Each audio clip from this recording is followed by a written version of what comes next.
James Stewart has certainly been the fastest man on the planet in recent years. You can see the stats, 30 career Supercross wins. 100% of the time that he's not crashed, he's ended up as a race winner. And our Jeff Emmings spoke with him earlier today. Coming into San Diego, James Stewart is on a 5-race win streak. So I thought we'd take a moment and go catch up with the former champion. Oh, and it's James Stewart who makes the first statement as he gets the whole shot. Here comes Reed up the inside, and we've got a change for the lead. Reed knows he's got a battle on his hands. Just incredible. Oh, he's down! He's both down! They got together, they're both down. And Stewart is down hard. Here comes Wyndham. Reed is underway. Wyndham goes down. Wyndham gets into Stewart. Just like Anaheim, when I got hurt and all that, when I crashed and all that, by the time I walked out of that tunnel, I was over it.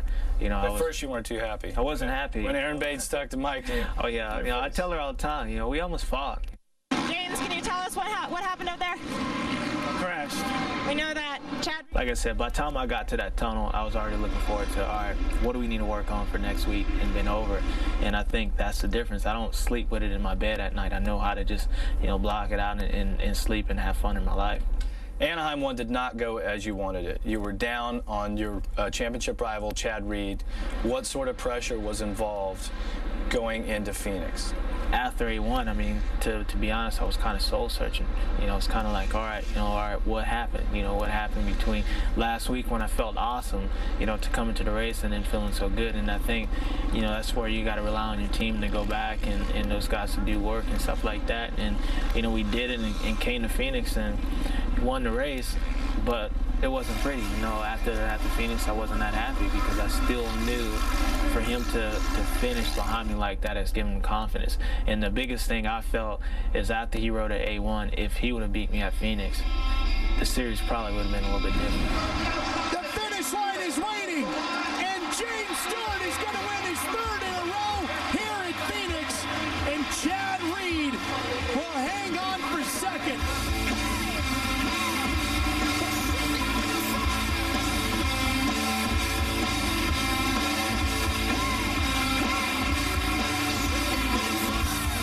Fast forward to now, San Diego, you have 5 race wins in a row.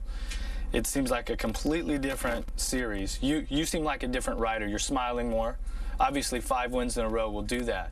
But, you know, do you feel like you're there right now, even though you're 3 points down? Are you comfortable, or is there still a sense of urgency that you need to get that points lead right away? There's no sense of urgency from my part because, you know, I crawled back into it. You know, I mean, I passed Josh in the points and I'm 3 points back. And, you know, I didn't think I'd be this close, you know, being even close to getting out of California, having a chance to be the series points leader. And if everything ended after tomorrow night, if everything's done, I'll be the champion. There's a long ways to go, and you know, I know that. And I think, you know, if I could win it by 1 point, I'll be stoked. Any pressure growing up as an African American in a predominantly white sport? No, there's no pressure on me. You want to know what's pressure? How about coming to the stadium every week and knowing everybody's trying to beat you? You know, every time if you're sick or you have an off night, everybody's looking at you. You're supposed to win. That's pressure. You know, like Tiger Woods when he shows up on the golf course. No matter how he's feeling, he's supposed to win.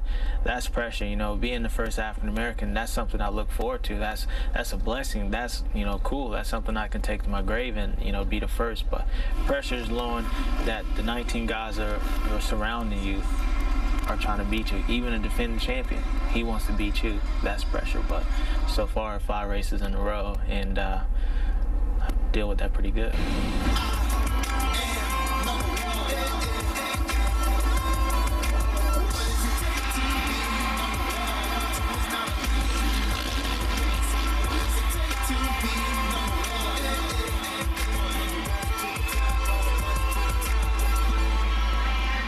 James Stewart has won a lot of races, and Jeffy gives a lot of that credit to his program. How solid is that program of putting him in this position? Well, James Stewart has a passion for winning. He's not afraid to do the work. He is very determined. But one thing that is so special is his ability to focus on the job at hand. Once he is locked in, he can go on the win streak. We've seen him do it before, 5 in a row, going for 6 tonight. He is ready to go again here in San Diego. Now, main event is coming up from here in San Diego. James Stewart, Chad Reed, Qualcomm Stadium. The main event when we return.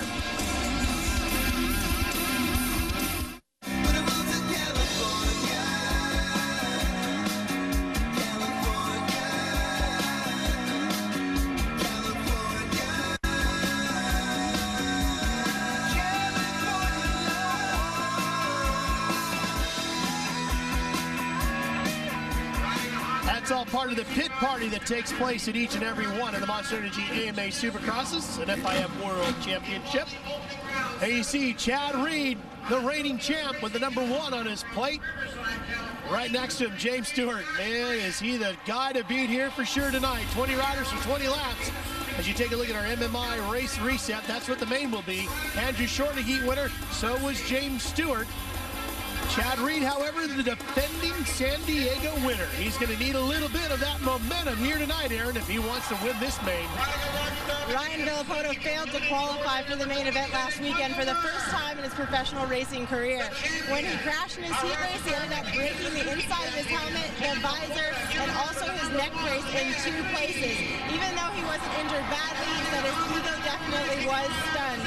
Greg Fisher, when I spoke with him, the team manager of Monster Energy Kawasaki, he said they're 100% behind Ryan. He's a rookie. They do expect these mistakes to happen. He said as long as he learns from them here in San Diego.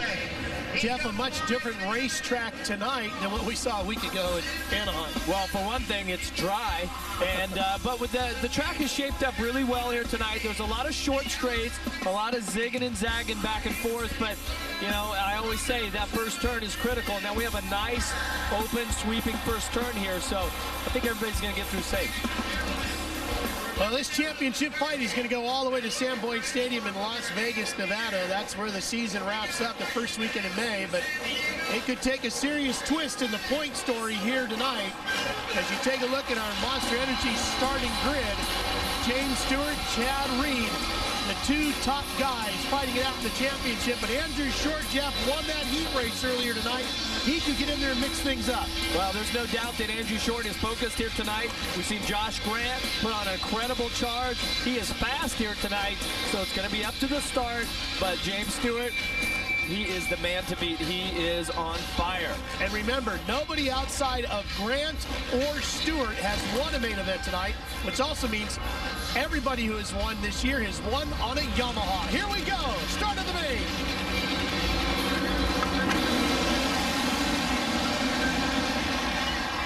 Michael Lessie gets the whole shot of the 800. Stewart is right there with him, and here comes Reed from 3rd. Stewart waits no time and puts the #7 solidly into the lead. Reed comes challenging back from the inside. Can he get around to Lessie before the next corner? He's got him. So now Reed goes after Stewart. This is what we've been waiting for all season since that crash at Anaheim 1 that set Stewart back in the points, is to have Chad Reed and James Stewart 1-2 at the beginning of the main. This is it. Chad Reed has definitely been off the pace. Let's see if this start, which has been the best that he's had since the opening round, can motivate him to challenge James and to push James Stewart. Brock Kepler on the #60. His first race back after a season of injury finds himself sitting in 3rd. Great news for the Yamaha rider. Now Reed getting his momentum going, trying to find the rhythm he so desperately needs. He told me earlier today, Jeff, he says, I know where the weakness is in James Stewart. I just have not been able to get close enough to him to pressure him into making the mistake with that weakness. I said, what is that weakness? He said, can't tell you. Last time around, Stewart was 1.6 seconds up. This time around, Stewart is 2.2 seconds ahead. So Stewart, 46.1, Reed a 46.7. So he's about a half a second a lap faster. Chad Reed cannot waste any time. He has to close that gap. If he does that, that will apply the pressure to James Stewart. That is what Chad Reed has to do. Chad Reed has to do is to try to pressure Stewart into a mistake. The only time this year